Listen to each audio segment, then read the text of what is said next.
¿Qué tal? Bienvenidos, bienvenidas. Gracias por sintonizar Brotes Verdes acá, como cada martes en la pantalla de C5N. La verdad, yo no tenía un carajo de ganas de hacer el programa hoy. Y lo hacemos porque tenemos que hacerlo. Porque es nuestro deber, porque hay todo un equipo de gente trabajando acá y porque también nos debemos a esta cita. Pero hace un rato nos sorprendió la noticia de la muerte de Sloto. Y Sloto para muchos de nosotros era un compañero, un colega, un tipo ejemplar en su profesión, como muy pocos realmente. Un tipo que honraba el oficio de periodista y que además con su frialdad, con su distancia, sabía ser cariñoso y muy generoso, como son solamente los tipos así de talentosos. Sloto tenía 61 años y era uno de los grandes periodistas de la Argentina, uno de los pocos referentes que quedaban dentro del periodismo económico. Murió de cáncer, igual que Julio Nudler, otro de los grandes maestros del periodismo económico argentino. Y tempranamente, la verdad, murió a los 61 años, con una familia preciosa, su mujer Estela, que ahora no está viendo esto, pero que espero que alguna vez lo vea, sus hijas. La verdad que lo que ocurrió hoy fue una gran pérdida para el periodismo argentino, una gran pérdida, ¿eh? Un tipo que admiré, como a Nudler, pero que a diferencia de aquel, tuve la suerte de tener a mi lado. Y este abrazo es para Claudio Martínez también, su productor histórico, su amigo inseparable, como Ernesto Tenenbaum también, como Adrián Paenza. Sloto era metódico, era muy riguroso, pero sobre todo era de defender las causas con las cuales estaba convencido. Una de las causas de las que estaba convencido era de que los ricos en Argentina tienen que pagar más impuestos. Sloto analizaba la pobreza como yo creo que tiene que analizarse, como contracara de la riqueza. Y la verdad que muy pocos hacen eso en el mundo. Sloto además estuvo presente para todos los que quisimos aprender de él, arrimarnos, estar. Todos los días en la radio cuando empezaba mi programa, el programa que hacemos con Noé Barral y Ligera también, él decía, los dejo que ahí viene Ale Berco con toda su banda. Y bueno, somos una banda, los que hacemos el programa de radio, y eso él lo decía cariñosamente.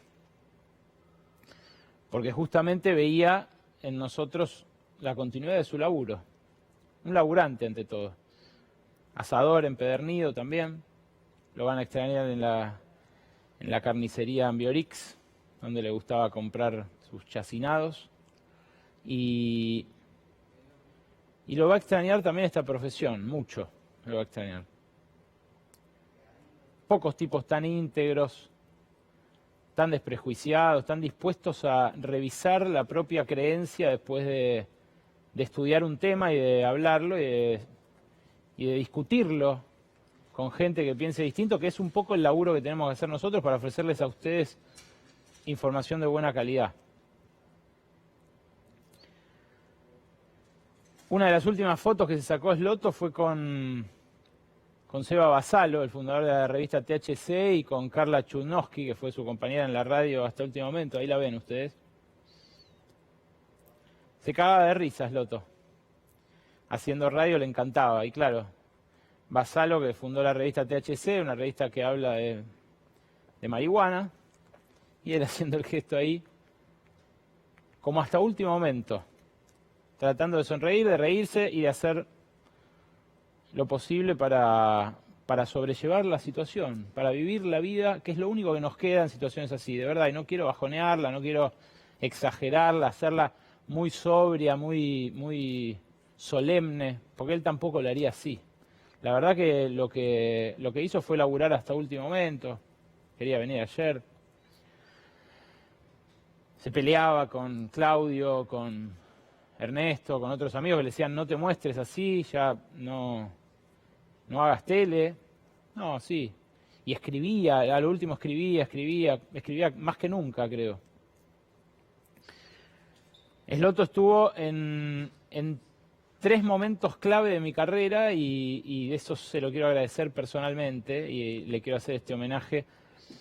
Esta foto es del miércoles pasado, fue una de las últimas veces que salió y fue para venir a la van premier del documental que hicimos sobre el Fondo Monetario, que además él leyó antes de que lo rodáramos, leyó el guión y es uno de los pocos tipos que le dije, léelos, Loto, porque si estoy diciendo alguna pelotudez, vos me lo vas a decir. Y lo leyó y se hizo el rato en el medio de la campaña, de la crisis, de la corrida, y lo discutimos y me hizo un par de señalamientos y después vino a la van premier. Había venido también a presentar los 2 libros que escribí con Ale Rebocio. Él, en los 2 libros, con muchos años de diferencia. Uno sobre el dólar y otro sobre vaca muerta. En el libro sobre el dólar, él, que estaba orgulloso de que su apellido, que nadie sabía escribir bien, Esloto Viazda, él estaba orgulloso de que su apellido quería decir estrella de oro en polaco. Y en la primera presentación esa de 2011, no me acuerdo cuándo fue, 2012, él se acordaba que en su casa a los dólares le decían Lokschen, en yiddish. Lokschen quiere decir fideos, son un tipo de fideos, pero también quiere decir pajaritos. Y así es como muchos judíos en yiddish le llamaban a los dólares, cariñosamente. Se fue Esloto, dejó un agujero grande, que lo saluden los pajaritos y que tenga muy buen viaje.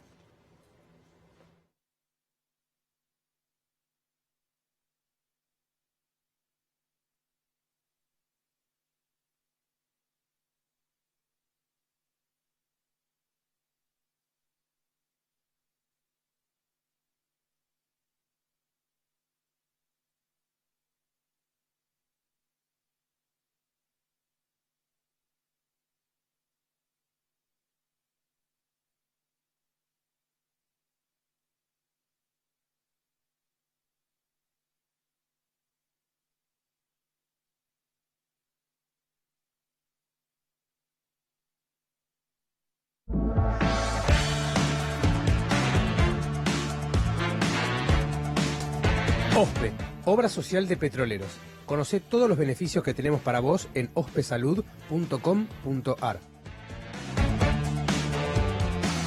Bueno, perdonen cualquier desprolijidad que vaya a producirse hoy. Este es un arranque atípico, obviamente, de Brotes Verdes. No vamos a hacer la apertura. Nosotros tratamos de reírnos de la actualidad como podemos, pero bueno, todo tiene un límite. Hoy vamos a hablar en instantes con Felipe Solá, uno de los hombres clave del armado del Frente de Todos. Vamos a hablar de todo, vamos a hablar de política exterior, de lo que dejó el debate, vamos a hablar de lo que queda, ¿no? A 12 días de las elecciones, vamos a hablar de qué le toca al gobierno que asume el 10 de diciembre, y vamos a hablar del Fondo Monetario también.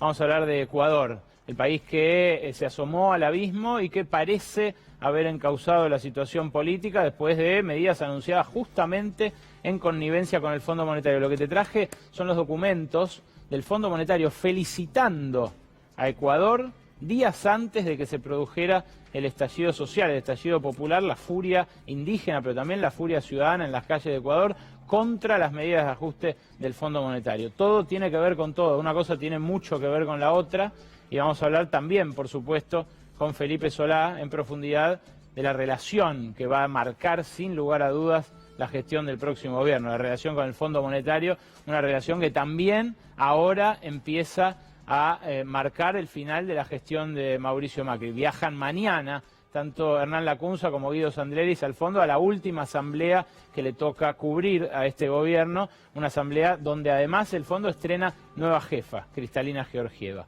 Hoy nuestro hashtag igual es otro. Nuestro informe exclusivo de esta noche en Brotes Verdes habla de un robo. Sí, robo al Banco Nación, ahí lo tienen. Nuestro hashtag robo al Banco Nación es para que ustedes nos sigan en las redes. No hubo boqueteros, no hubo sirenas, no hubo alarmas tampoco. Pero lo que se produjo en el Banco Nación, ahora lo van a ver, es un verdadero robo.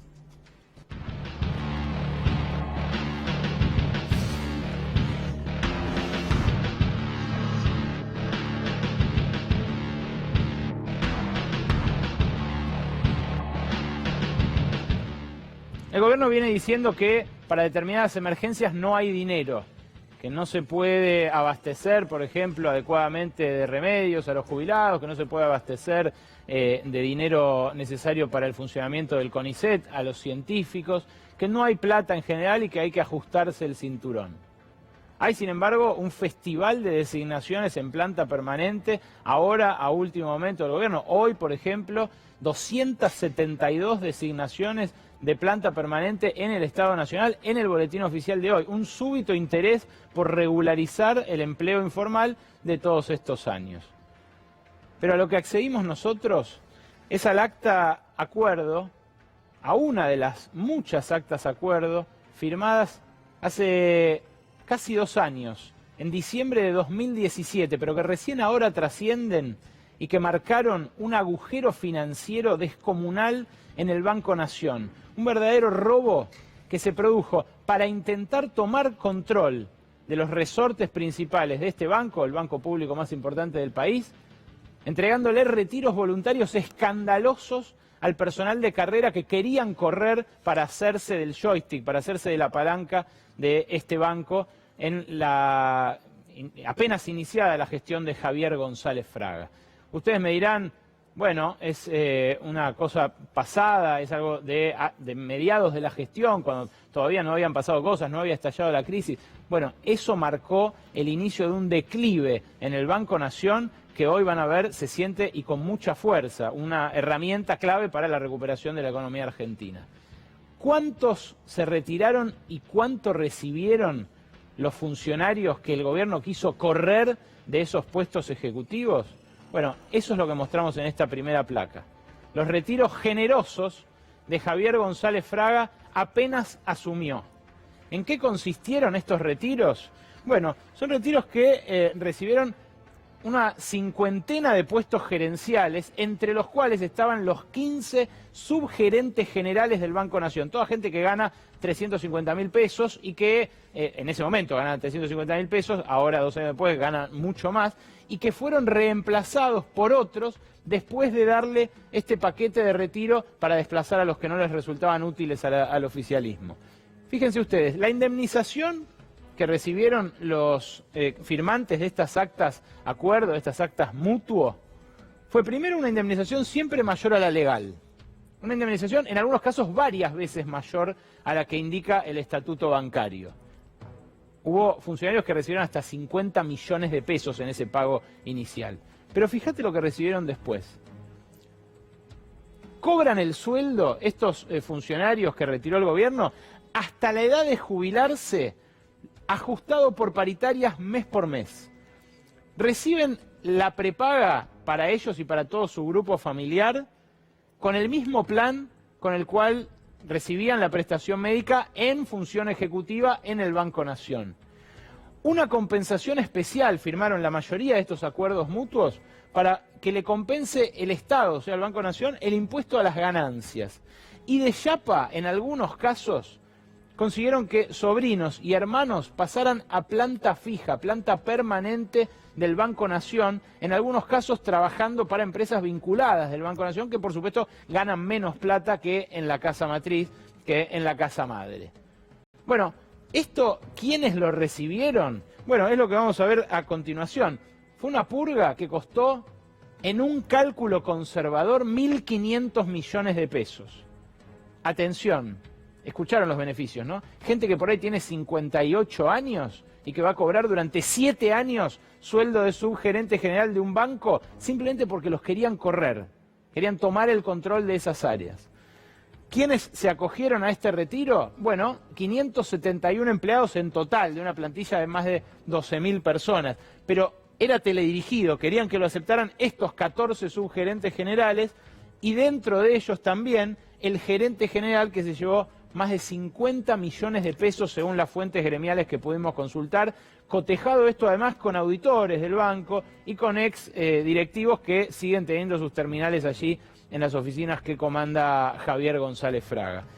Bueno, esto lo denunció en su momento el gremio bancario, el gremio de la bancaria hizo un volante donde denunciaba el 7 de diciembre, fíjense, de 2017, esto. Fíjate más arriba, Santi, lo que denunciaban era esto que ves acá. Y para colmo de males atropellan la carrera bancaria induciendo a funcionarios de la línea a irse con retiros voluntarios tras el objeto de disciplinar y generar temor en la línea. Hubo desaguisados, dispendiosos desaguisados, como consecuencia de esto, como este que les voy a mostrar a continuación, que es realmente espectacular. Para un gobierno que pretende ser un gobierno de la austeridad, un gobierno que ahorra, que no gasta, esto que van a ver a continuación es realmente escandaloso. Para una misma función, para una misma tarea, hay en este momento 3 personas cobrando un salario. Sí, técnicamente dicen ellos que no es un salario, porque este, que era el subgerente general comercial del Banco Nación hasta la llegada de Javier González Fraga, se acogió este señor, José Luis López Pulido, al retiro voluntario que, bueno, abrió la gestión González Fraga para deshacerse de estos funcionarios. Lo reemplazó una profesional, María del Carmen Barrios, por supuesto con este mismo sueldo jugoso. Lo que pasa es que en el acuerdo mutuo firmado por este señor, avalado por el directorio del Banco Nación, lo que está previsto es que él siga cobrando hasta su jubilación. O sea, en los próximos años va a seguir cobrando este hombre su sueldo de subgerente general, pero también lo va a cobrar esta profesional, María del Carmen Barrios. ¿Qué pasó con María del Carmen Barrios? A los pocos meses se dieron cuenta de que no les servía, que no les gustaba su perfil, que no se llevaba bien con quienes se tenía que llevar. Entonces designaron a otro, a Gastón Álvarez. ¿Qué pasa con María del Carmen Barrios? Va a lo que en Cancillería llaman la canoa.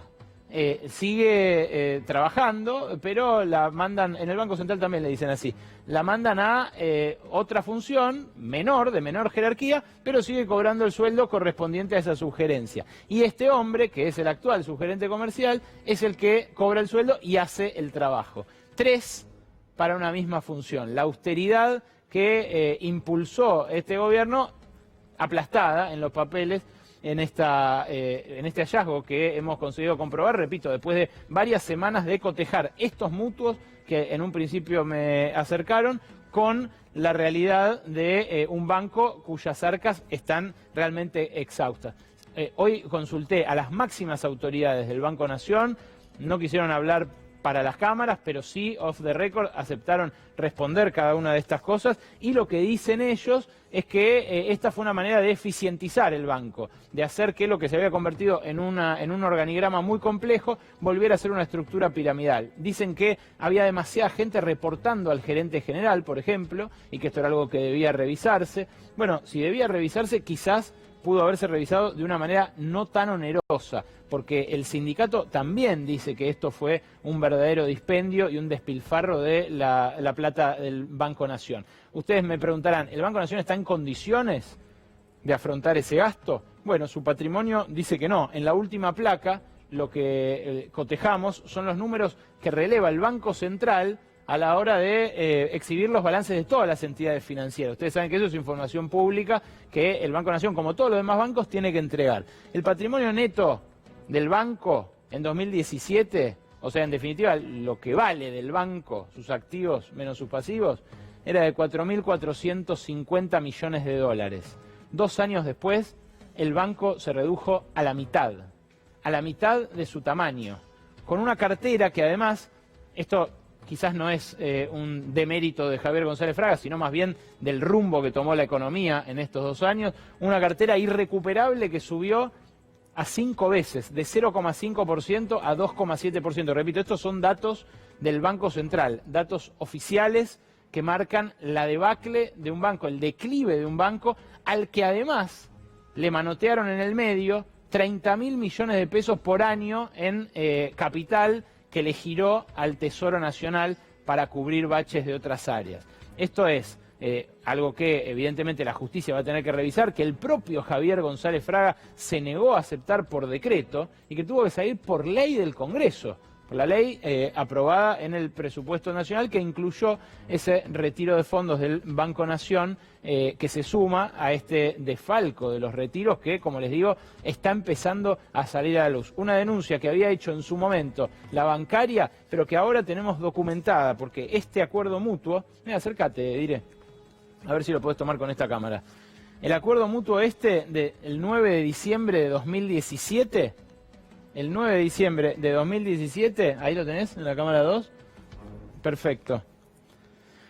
Lo que muestra, están tapados los nombres, no se preocupen, lo que muestra es cómo se negoció secretamente y por fuera de lo que indican todos los convenios, beneficios como este de los cobros a 10 años, a 8 años, a 9 años, cobros que evidentemente firmó el escribano, avaló el directorio y todo, cobros que evidentemente van a trascender y con mucho a la próxima gestión. Detalles que la gestión actual del Banco Nación, bueno, dice que tienen que ver solamente con hacerlo más eficiente. Tenemos todos los nombres de los subgerentes que se acogieron a este retiro. Los más jugosos, como les digo, son los subgerentes generales, pero hay unos 50 altos cargos gerenciales, entre ellos gerentes zonales, gente que en todos los casos va a seguir cobrando su sueldo hasta la jubilación y que el gobierno quiso correr simplemente para tomar el control que no pudo tomar Carlos Melconian. El informe de hoy es sobre este verdadero robo al Banco Nación y ya nos metemos con Felipe Solá.